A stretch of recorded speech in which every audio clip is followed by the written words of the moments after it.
Good afternoon, everyone, and welcome. I would like to thank you all for joining us today for our chat with MSU College of Arts and Letters students Jay Gooden, Tessa Macdonald, Zaria Aikens, and Anne Desrochers.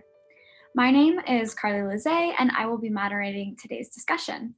A little bit about myself. I am a senior studying English and Communications. I'm also a student intern in the College of Arts and Letters Development Office. Before we begin our discussion today, for any of those who are new to Zoom, I would like to direct you to the Q&A button at the bottom of your screen. You can use this Q&A button to submit any questions you have at any point in the webinar. We will keep track of your questions and be sure to address them to our student panelists here today. I would also like to let you know that this webinar is being recorded and will be posted on our YouTube channel within the next few days for those who were not able to make it, or if you would like to watch it back at your leisure at any time. And also, so you know, the only faces that will be shown today and on the recorded version are those of the presenters, so you do not have to worry about your camera or microphone. Well, thank you for that. And I would now like to give the floor to our first speaker to introduce himself, Jay Gooden. Thank you, Carly. Hi, everybody. My name is Jay Gooden. I am a senior in the theater department. I am a part of the Black Students Alliance. I'm a general member of that. And currently I sit as one of the board members for the Student Advisory Board for Diversity, Equity, and Inclusion in the Department of Theater. And yeah, it's just great to be here. Hi, my name is Tessa Macdonald, and I'm a senior film studies major with a minor in fiction filmmaking. I'm currently the producer for our fiction filmmaking capstone called Varnish, and I'm also a member of Msu Telecasters and Phi Sigma Theta. Hi there, my name is Zaria Aikens. I am a senior majoring in BFA acting. I also am on the Diversity, Equity, and Inclusion Student Advisory Board along with Jay for the Department of Theater. And outside of the department, I am usually doing community service with my sorority, Alpha Kappa Alpha Sorority Incorporated. Hello, everybody. My name is Anne.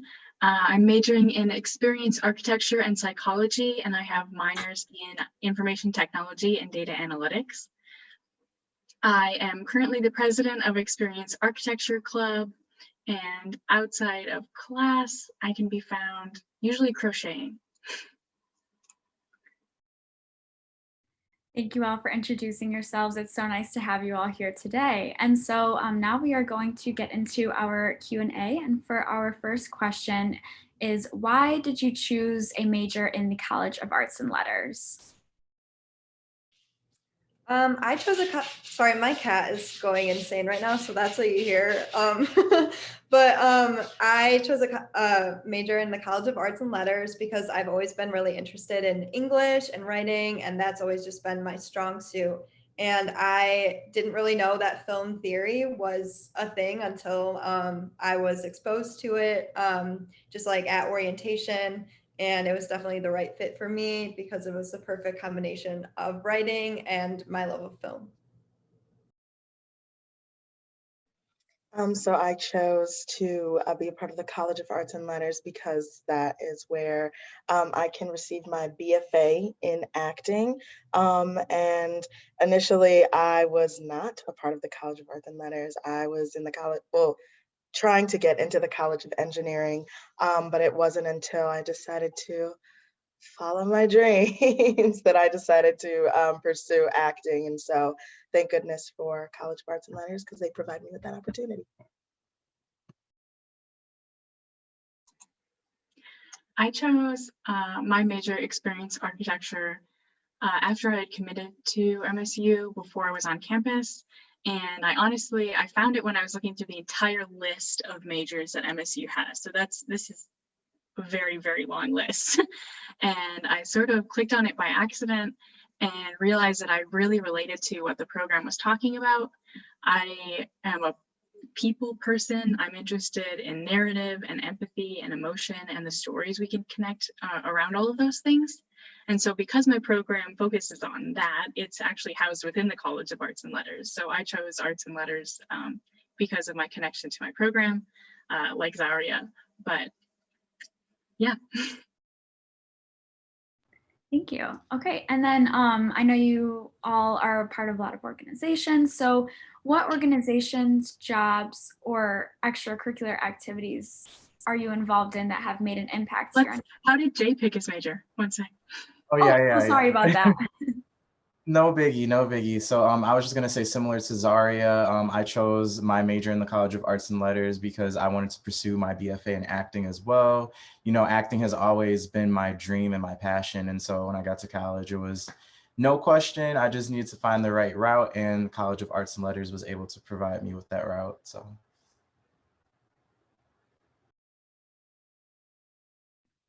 Sorry about that, Jay. Okay. So as I said, I know you guys are all very busy and part of a lot of organizations on campus. So what organizations, jobs, or extracurricular activities are you all involved in that have been able to make an impact on your time at MSU? So like I said, I initially started with being an engineering major. And so I've gotten to see both like the STEM side of campus as well as the artistic side of campus. So initially I was in women in engineering, and that made a huge impact. Women in engineering, as well as NSBE, which is the National Society of Black Engineers. And both of those they made the greatest impact on my experience at MSU because it allowed me to have a sense of community in an industry like engineering, where not a lot of Black women or just women in general can really shine in that field. And then for when I did decide to switch my major, and I was no longer part of NSBE or any of the other engineering-based organizations, I kind of had to shift my attention elsewhere that would benefit me. And one of the main extracurriculars that I think really made the hugest impact is my sorority. And I know that's so cliche, but realistically, it has opened so many doors for me. It's allowed me to network with so many people, both within the sorority, outside of the sorority, people on campus, brother fraternities. It's just, I have allowed myself to be exposed to an entire new world of like what it means to be like a Black person in whatever field I'm in, as far as like networking and things in that nature. So.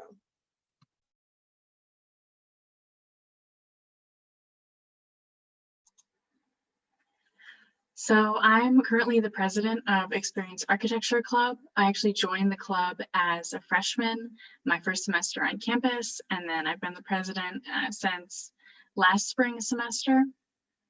So to be able to come into the club from a very discovery-focused mindset as a freshman and not really know what's going on and not really have a grasp on what the UX field is like and all the different intricacies and complications it has, to then be able to lead that club, I think is a great transformation. And it's really sort of emblematic of how my time at MSU has allowed me to discover information, put it together in my own way, and then share it with others. And I think that that's a powerful way for me to build my confidence and my voice. I've also worked, my last day was yesterday, but I worked for 2 years for the College of Arts and Letters Marketing Communications Office on a really huge project where we moved more than 50 College of Arts and Letters websites from an old content management system to a new one. So that was from beginning to end, I got to be involved in all sorts of aspects of a real professional project that has impacts on real students, real people, real alumni. So being part of that internship definitely gave me so much professional experience and confidence. And I'm so grateful for both of those experiences. For me, I'm big on student activism. I'm a student activist myself. And so, as I stated before, I was a part of, well, right now I'm a general member of the Black Students Alliance here at Michigan State University.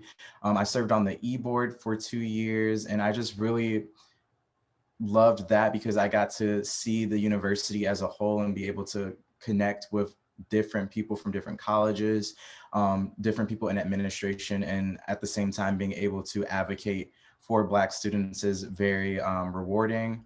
I did have to eventually step down from e-board just because being a theater major is it's a commitment within itself too. And so my activism has just manifested with being on the student advisory board for the Department of Theater and being able to advocate for underrepresented voices there. My biggest organization that really impacted me was definitely MSU Telecasters, specifically Draft House. So MSU Telecasters is a organization on campus that creates TV type of shows. Draft House is the one that I was a part of, and it's a comedy sketch show. And doing this show is what really inspired me to do producing. I didn't know I wanted to do that before, and so I was head producer for that for about 2.5 years. So I just stepped down from that this semester to allow someone else to step in and figure out if that's what they want to do. But it's definitely opened the doors to so many opportunities for me because of my learned love of producing. Awesome, thank you all. And then also going back to classes, I know we have spent 2 semesters in a remote learning environment so far. What challenges have you all encountered while being in a remote learning environment? So for me, back when we were in person, I would like wake up in the morning and put everything I needed for the day in my backpack, and I would leave my house and I would physically go to class and physically be in the library studying, physically be somewhere else.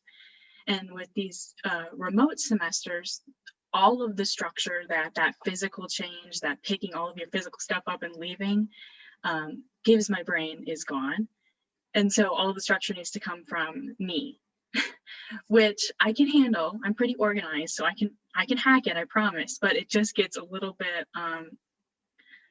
exhausting, honestly, to have to manufacture all of that structure for myself and work inside of it and still feel energized and motivated and passionate about what I'm doing when it all kind of feels the same and it all blurs together and I'm all in the same place. So just structure, I would say, is my biggest challenge. I would definitely agree with what Anne said. In addition to that, being a performing arts student, it's just very strange doing everything on Zoom, like trying to do scenes with other people, do monologues.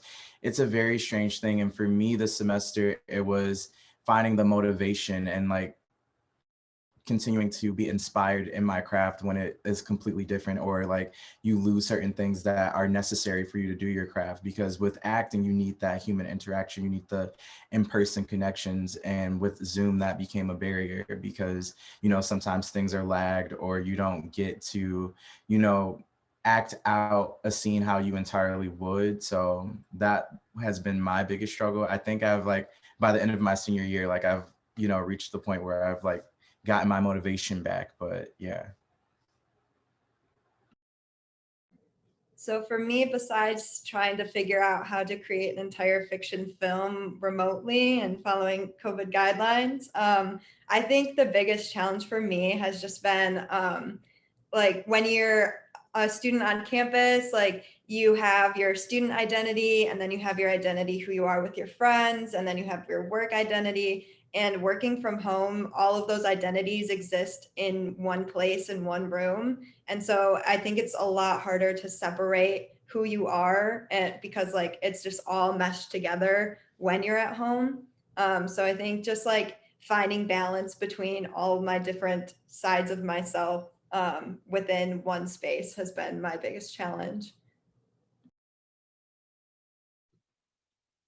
The most difficult thing for me with the remote learning environment is the social aspect of it, and not in a way that's like, oh, I need to be around people, but in the way that because I'm home all the time and so is my roommate, I like to have time to myself. But I think because sometimes both of us get bored, we're like constantly in each other's face. And then I feel the same thing with like my family too, because my family's always home. I don't really get too much time to kind of debrief alone, even though, I'm just sitting in my room and doing homework or watching movies or whatever. It's still kind of, there's this underlying anxiety I feel a little bit, of like, maybe I should be interacting more. Oh, maybe I should be reaching out to my friends. I should be trying to find ways to stay social, while also maintaining like my schoolwork, and everything just becomes so much at once. And I think I just get overwhelmed very easily. So that's kind of been a struggle, just trying to navigate how to not be so, I guess, overwhelmed. Yeah. Relating back to this question, we did receive a question from an audience member relating to the COVID-19 pandemic and the civil unrest that has been plaguing our country. How have these current momentous developments affected your academic and professional plans in the College of Arts and Letters? And how have your views about personal health, exercise, and helping others been impacted? Absolutely. So in terms of my academic and professional plans as an undergrad, these events have really cemented in my mind that life is honestly insane and stuff is just happening all the time. So in terms of how that impacts my academic and professional plans, I've really been a lot kinder to myself and a lot less rigid. I understand that my plans are subject to change and my plans exist in the world and I can't control the world. So if I need to be less so stressed or less upset about making everything go perfectly my way, I need to sort of let go of that idea that I can control the world and make everything go perfectly my way. So being more flexible with, you know what, I'm going to apply to jobs after graduation. I'm going to get my resume out there, cast the net wide, see what comes back, and sort of receive the answers to my questions without pushing myself to make it perfect. And then my views about my personal health, exercise, and helping others. I've been working a lot on my own personal health, especially because I spend a lot of time alone. I really enjoy my alone time. It's where I recharge, and I've been picking up yoga and meditation and just like saying out loud things I'm grateful for. And I don't think I would have had the time or the space in my brain to think to build those habits if I wasn't remote and kind of bored. So I've really changed my relationship to my health and my body in that way. And then helping others has always been super important to me as a person. But it's really hard in the pandemic because you can't see people and it feels like you're endangering people by being near them. So it's an interesting way to balance a social drive to help with a social drive to protect others from pathogens you may or may not be carrying.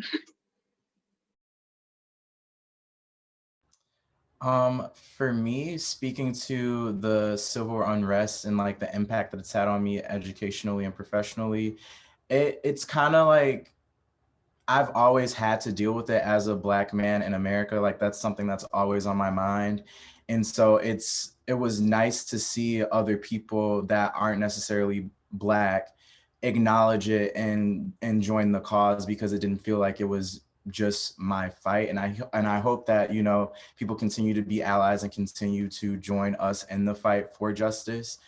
And it's also just caused me to just keep examining different systems and how they work within the professional world, within academia, like just to continue to hold people accountable and examine how they work. And then as far as like personal health, I would agree with Anne, like this has been the time that I've definitely like paid more attention to it. Like I've never went to the gym, but like now is the time that I have to like actually like set out a plan to like work out, or like I've never like done therapy before. So like this was the first semester that I utilized CAPS through MSU. And so, yeah. So for me, academically, I've just been doing a lot of grieving since I am like a senior. This was supposed to be all of my last things like last football game, last whatever. And so now that's all been taken away. So it's kind of replacing those things and finding the joy in the little things that like I do have, which kind of relates to my health. Like I've just been just making sure that I'm as healthy as I possibly can be. I started going to CAPS as well for therapy. And I think that's just really helped me with like practicing gratitude and just speaking about my problems, even if sometimes like it just feels like we're having a conversation. It's nice to just talk to someone that isn't my roommate. So, and professionally, I'm graduating with a film degree, so there's a lot of anxiety about that. That whole world it's starting to open up a bit, but it's still kind of uncertain. So I'm just playing it by ear, you know. That's all that we really can do at this point. And as far as the racial unrest, I've been using this time to really practice being anti-racist and finding those resources, you know, watching documentaries, reading books, and most importantly, just listening to the Black community and seeing what they need, as well as the Asian community, and just doing my part as a white person to use my voice to raise theirs. Yeah, there's so much going on. Obviously, you know, the pandemic, civil unrest, racial unrest, and because of that, it's very easy, excuse me, to become exhausted. And so something that I've been trying to do is take care of like my personal health. Just because, you know, there is so much going on at once, I feel like my emotional health, mental, physical, every aspect of the word is being affected. And so I just have to remind myself that I am human and that it's okay to not be productive some days, and it's okay to be selfish some days, and to just cut myself some slack and really allow myself to do, or allow my body to do what it needs to do, because things are just so crazy, so hectic, that all we can really do is take care of ourselves and try our best to take care of others. So that's kind of been my main goal the entire pandemic, is to just take care of me. Oh, that sounds kind of selfish, but Those are all great answers. I love to hear it because, yeah, this is definitely a time when it is important to look after yourself. And going off of that note, I know a lot of you talked about having more time for yourself and focusing on this kind of self-care. Are there any other opportunities you have experienced that because of a virtual platform with school now being online? Yeah, so I can kind of like speak to what Tessa was saying about like with my degree, like me being an acting major, like I've had a lot of anxiety about the next steps after undergraduate, but with the world being virtual, it's so cool because it's now I'm able to be in rooms that I wouldn't have been able to be in before, just because distance was a barrier, but now like everything is on Zoom. So I've had opportunities to go to different readings, audition for different things, and network with different people. So that's been like a major bonus. And then I've also had more time too, just to like work on, you know, personal things. So like I am into music as well. So like throughout this pandemic, with me not having to like go to class because it's all online, I can like go to Detroit and like still do class, but like also work on music and like do different things like that. So yeah, I would just say in general, it's opened up more opportunities for me to be in places that I would not have normally been able to be in because of the barrier of distance. For me, I got to actually do an international internship for the fall semester. So I worked for the Screen Directors Guild of Ireland all last semester, and I wouldn't have been able to do that otherwise because, like, obviously you can't be in two places at once. So it was really cool to be able to have that opportunity that I otherwise wouldn't have had.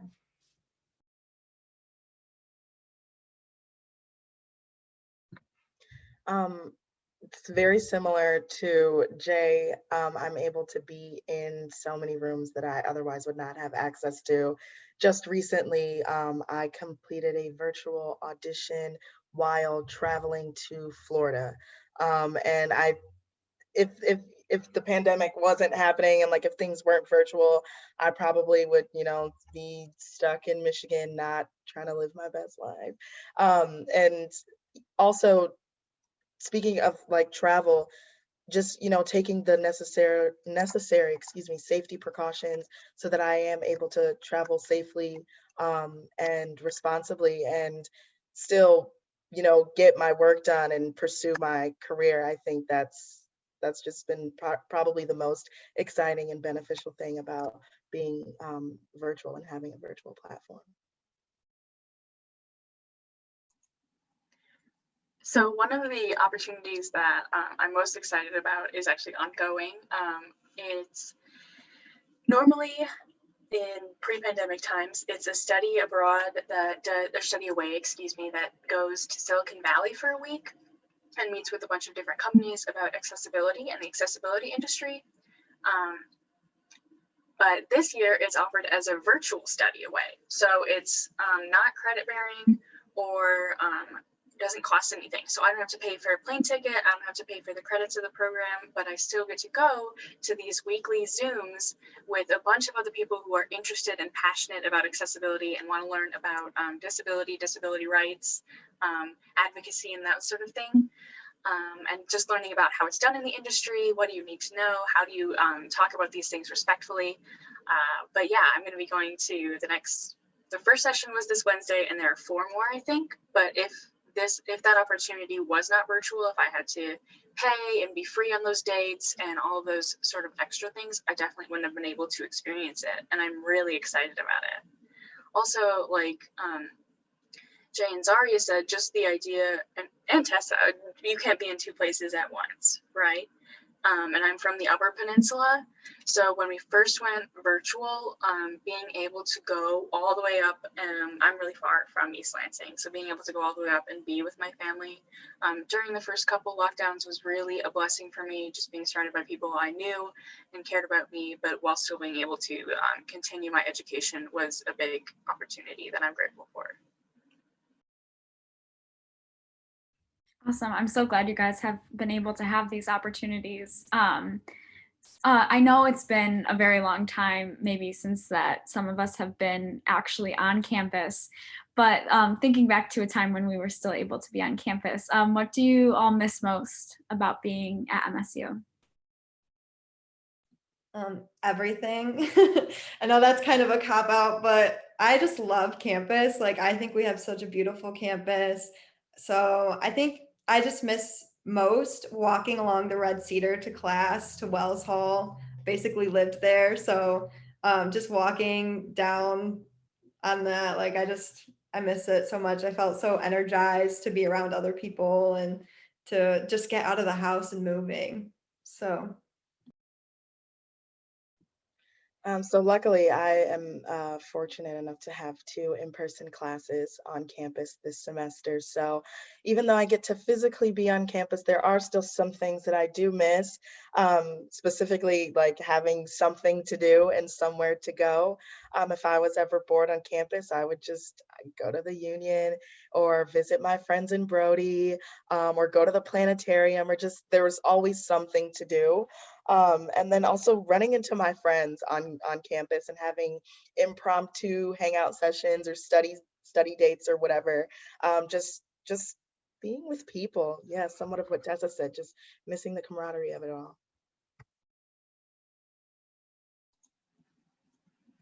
I would probably say, I would disagree with me if it was back then, but right now I would say walking places. I really liked going from class to class and going to the library and sitting in the little spot by the cafe after I got my combo and like eating my Uncrustable and doing my homework at the same time, that kind of stuff. I miss having my backpack on my back and walking around all day and having a direction, feeling like I had my energy moving, and then I agree that our campus is beautiful, just seeing all the different buildings, knowing all the different paths. And like Zaria said, like, oh, I'm in North neighborhood, I'm going to text my friend, let's go grab lunch, that kind of thing. I just miss the interconnected, interpersonal nature of walking around on campus. And then for me, like Zaria, I am fortunate to have 2 in-person classes. We're actually in the same classes. Yeah, we're in the same classes. So, but it's definitely different. Like, it's not the same. And like, I would definitely agree with the social aspect of things. Like, I miss like waiting for the bus at the CATA station and like seeing a friend and you know, just having an impromptu conversation, or like just the student leader in me. Like, I miss like hosting events and like having people come out and just like networking, meeting new people. Yeah. You're all making me miss campus as well. Related to campus again, what was your favorite place to be on campus and why? I was thinking about this question for a minute because I have so many places that I love to be on campus, but I think my all-time favorite would probably be the Botanical Gardens, just because it's such a beautiful place to just walk through. And there have been a couple of times where I've brought a blanket and a little book and a speaker, and I've had myself a little picnic out in the gardens. And it's really peaceful and it's nice and it's kind of hidden away, so you don't really see too many people. And it was nice. Rip, miss her.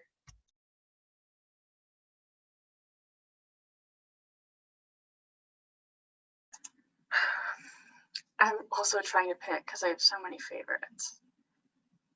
One really beautiful spot, I think, is in the Starbucks in the Bird Museum, where I would go get a little coffee and I would sit, and there's those like slanted, like, because the building is slanted on that end and it's in the end with all the slanted like glass windows. So if you're there on a sunny day, like all the light is coming in, and I like just being around art and just knowing I've got some artsy stuff around me was fun. It was always quiet because it's a museum. So that was a good place for me to do work. And you took mine. That's I have so many favorites too, but that's definitely my spot. Because I used to work at the student services building, so I worked with the financial aid office, and during my breaks I would like go there and like have my lunch break, and really just like that whole area with West Circle, like it's just so beautiful. The Beaumont Tower, it's just amazing, true beauty. I have to agree with like all of these. I feel like there's just so many places on campus that are just nice to hang out, and like you just take them for granted when you don't when like you were on campus every day, but now that we don't have those things anymore, it's kind of sad. But I have to say that my all-time favorite place is B122 Wells. I have spent so many hours in that room, and I was supposed to have most of my classes there in that room. And it's basically just a big auditorium where you would watch films, but those seats in there are the comfiest seats I've ever sat on. The ambiance, it was perfect. Chef's kiss. I miss it so much. Thank you all for your answers. It's so great to think about campus again, and feels like you're almost back there. What do you all hope to do after graduation? So I'm currently a junior, and I'm still sort of thinking about it.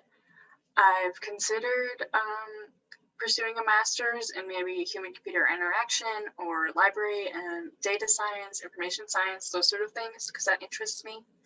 I've also considered, and I'm probably going to go into industry. I've applied for some jobs and internships, and the internship I'm working at this summer has theoretical future employment opportunities. So depending on how that goes, I might wind up working for them. And I've also considered going to LCC and becoming an ASL interpreter, because I am interested in American Sign Language and I've taken it before. And I think it would be really interesting and events always need ASL interpreters. You don't like always need a UX designer. So in the interest of making myself always needed, and from an employment standpoint, that would be an interesting route to go down. So I haven't really decided yet, but I've got a lot of ideas. For me, I will be relocating to Los Angeles, California to pursue my acting career. It's very, very nerve-wracking just because the time that we're living in, and just like even if it wasn't this, like it's still a very big thing to do. And so what I've been doing now is just making connections with people in LA, trying to get my professionalism up as far as like my website and actors access pages and building all of that. And then I also too, like wherever I go, like I'm always going to be an activist first and foremost. So whatever I can get involved with in LA, whether that's locally or, you know, nationally, who knows, I'm always going to have my foot in the door when it comes to that. So yeah. I also plan on moving to LA. That's just kind of where all the film jobs are, and I love the sunshine, so I wouldn't be mad about not having a winter. But my plan is to do production assistant jobs. So that is just basically the person running to get coffee, but that's how you get your foot in the door. So yeah, I'm nervous but excited about it. This is such a loaded question, and it really doesn't have to be. I just need to make up my mind. But I am in between trying out the whole starving artist in New York thing, or pursuing my an MFA. I'm planning to apply to 3 different grad schools. If I do not get into any of them, then I will be doing the starving artist thing. But they're mainly there for a backup plan. The choice is either New York or California. I haven't decided just yet, but I have another semester to make up my mind. So Awesome. Sounds very exciting for you all. And going off of that question, how has being a student in the College of Arts and Letters helped you to succeed while you're here at MSU? I think the College of Arts and Letters, I can't speak to any other college, but this college has so many resources for everything. Like I am always getting emails about different opportunities, whether that's like a study away program or like an internship. Like I always feel like, I don't know, like they say that it's the college of choice, and I feel like there's so many choices presented amongst us to go and, you know, experience. So that's definitely helped me be successful with just networking with people, or like having different experiences that might like open my view of like what I want to do with my career in the future. So yeah. So for me, I always tell everyone that liking Cal is my personality trait. I love Cal. I've loved being a Cal student. I think my favorite thing is my professors that I've had. They have all just been amazing. They just go above and beyond, and they're so knowledgeable about film theory. And they just really like, I was kind of nervous because the idea of film theory just felt a little pretentious to me, or maybe like inaccessible. But they just really helped boosted my intellectual confidence in myself. And it has just been a very rewarding experience and degree. I think the thing that's helped me be the most successful is the amount of freedom that we have in the College of Arts and Letters, and I can really only compare it in to with College of Engineering. It was a very strict and structured game plan as far as, you know, being admitted into the engineering college. But here with College of Arts and Letters, it's I have more breathing room, and I can explore more options, which I think is beneficial for me, who's so indecisive, and I never know what I want to do, and I'm always changing my mind. College of Arts and Letters has always been there to encourage me and to help guide me in deciding what it is that I want to do.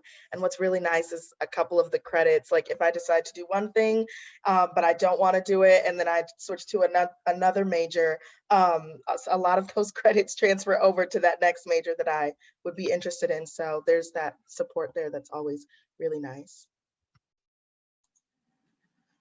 Yeah, absolutely. I would, to compare and contrast between like the computer science courses I've taken, in those courses, it's like you see that you're only ever seeing a TA who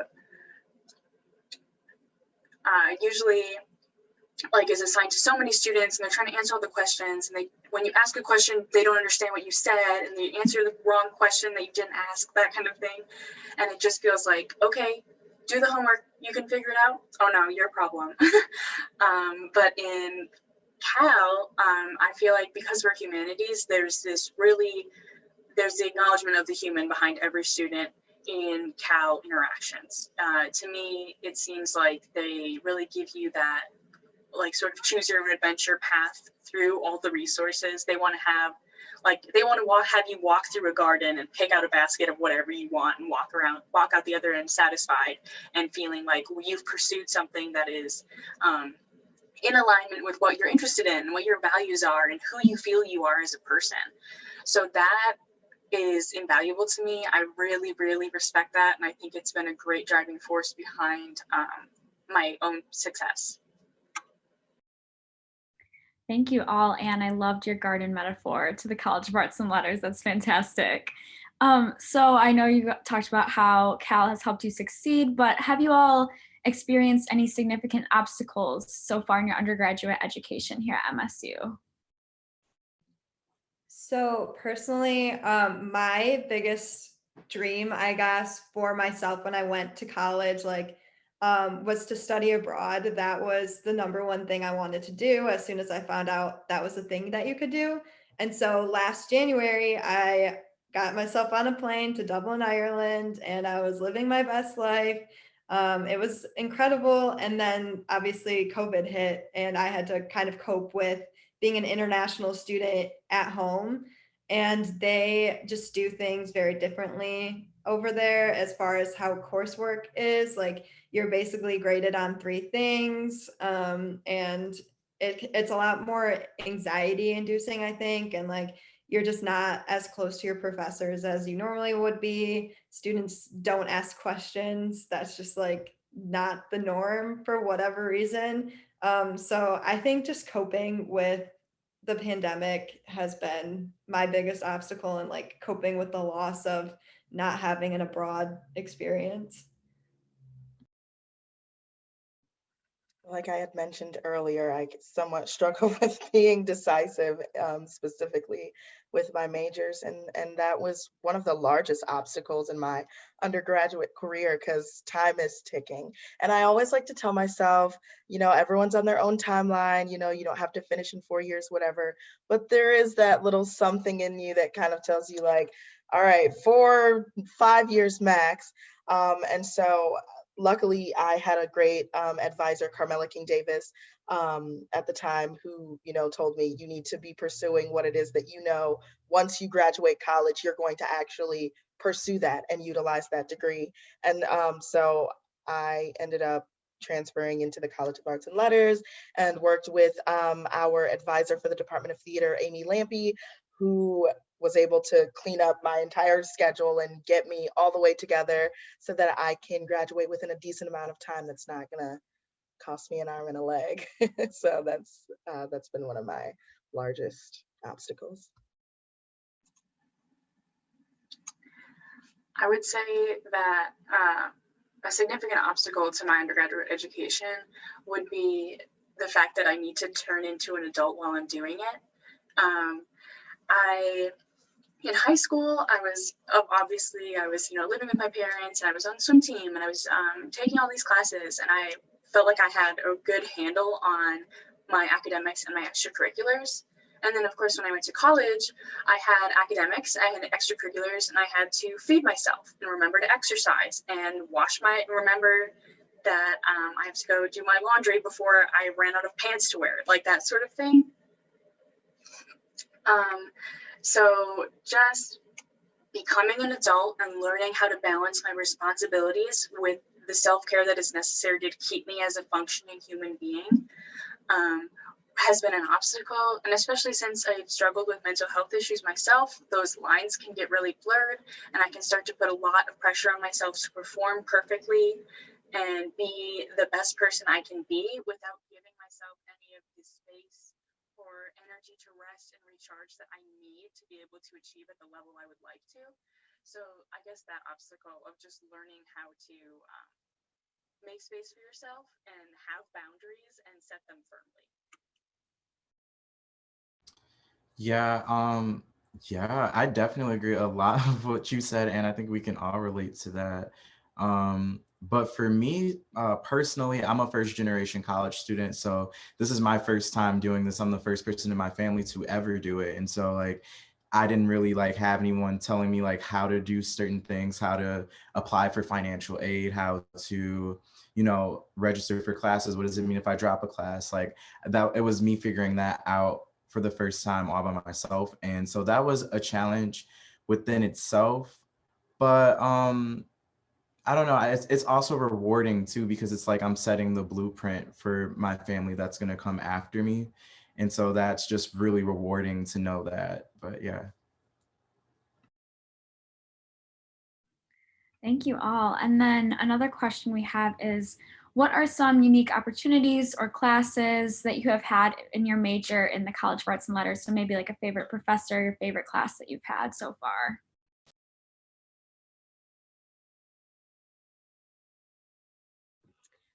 So gosh, I'm trying to think of like all the different opportunities. Well, I guess sure, classes. One of the classes that definitely solidified that this is what I wanted to be doing. Um, there are two. One was my acting 101 class, just because it gave me like a little taste of what acting in the College of Arts and Letters would look like. And I was I fell in love. And then one of my other classes was my acting for the camera two, like my media acting two class, because um, it was a different exposure for me as far as like the different types of acting methods that there are. So there's acting for the stage and acting for the camera, and I had only ever acted for the stage. And so it kind of exposed me to a brand new world that was out there in terms of what acting could look like for me. I could be a film actress or an on-stage actress, and that definitely expanded my horizons.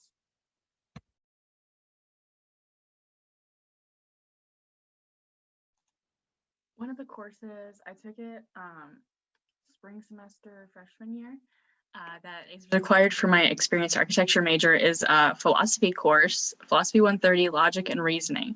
So I actually had to go take a course in philosophy where they talked about soundness and validity of arguments, and if A, then B, and all these qualifiers, and some, ranging over into more mathy stuff with logic and formal logic. And I just thought that was really reflective of the interdisciplinary nature of my degree. And I really enjoyed it because I think philosophy is cool. I like introspection. I like thinking about stuff.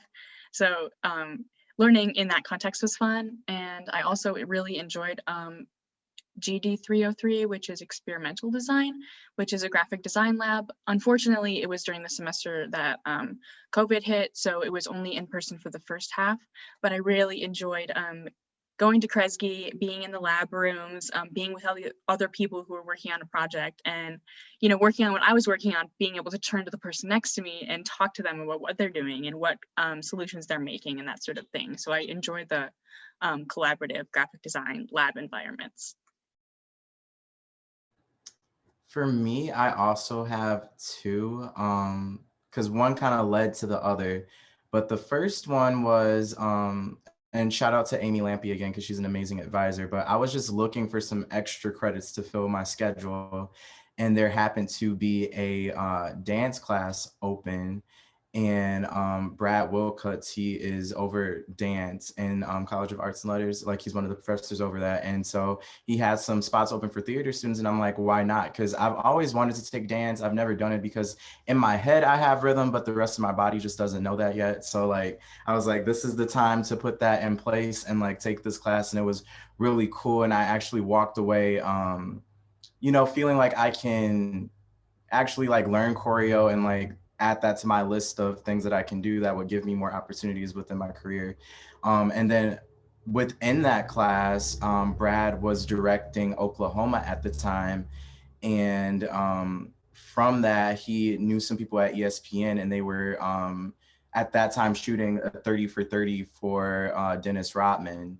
And so I got to be a part of that because Brad had a good relationship with me, and they cast me to be kind of like the lead in that. So like I got to portray like Dennis Rodman when he was in high school, and it was on TV and everything. And like, it was kind of cool because I was like, this is like the first step in my career, like my first national television debut. Wow. Like, so yeah.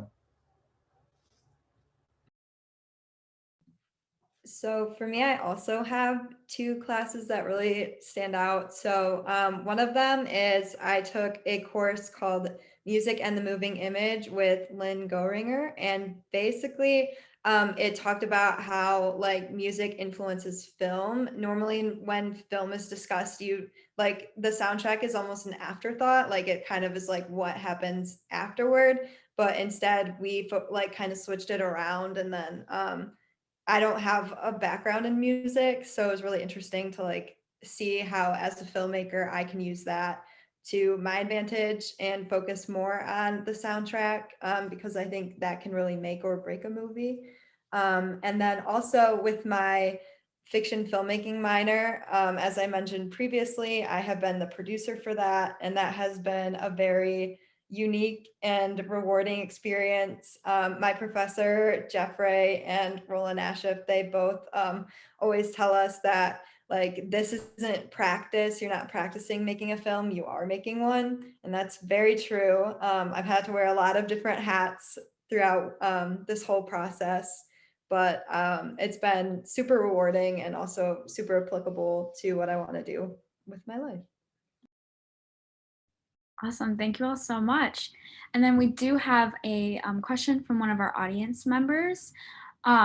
She is interested in how you all would describe the role of interdisciplinarity in your courses, co-curricular activities, and career or life trajectories. I guess I'll go first. So for me, interdisciplinary is the key. I don't really believe that like silos of information exist. I think that like we can make a lot of connections within all of our knowledge and feel like, hang on, can you hear me now?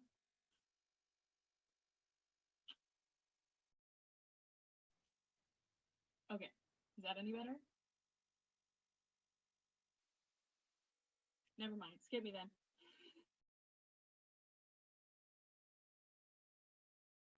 I'm sorry. Can we get a definition of interdisciplinary? Yeah, no problem. You're totally fine. Let me.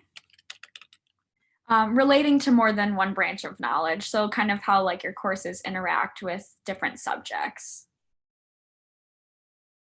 Okay, I think I can confidently say, so just as being like a Cal student, there are, I think 15 credits that you need to take that are not related to your major.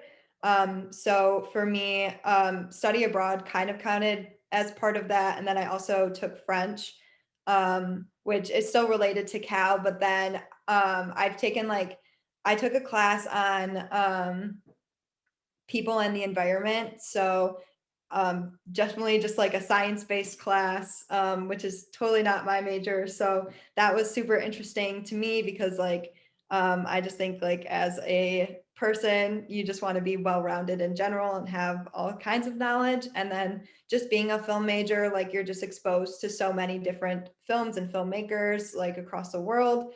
And so I think just having that exposure really just helps you understand your world better. I would say being a BFA acting student and just like theater in general, it usually is like a representation of life or a reflection of life. And so I think throughout all the things that we've been doing, we've been able to relate them to different things in the world, whether that be education or activism. It's all touched on within theater. I remember my first show, we did the Miller plays, and it was kind of an experience um, of immigrants coming to the country back in the 30s, I want to say. And it was interesting that we were like doing that play at that time because a hot topic in the country had been immigration. So I think within the Department of Theater, it's definitely very intentional, like with the shows that they pick, how they relate to different things that are going on within the world.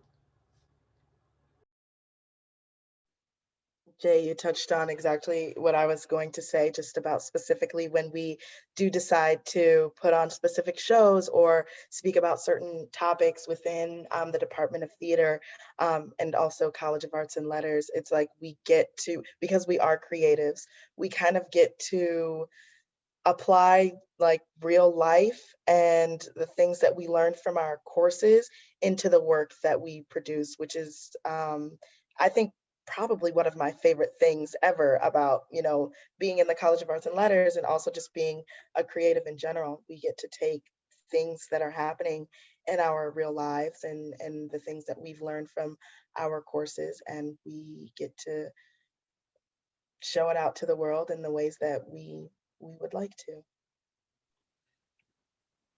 Okay, I switched my headphones. Is this better? Perfect.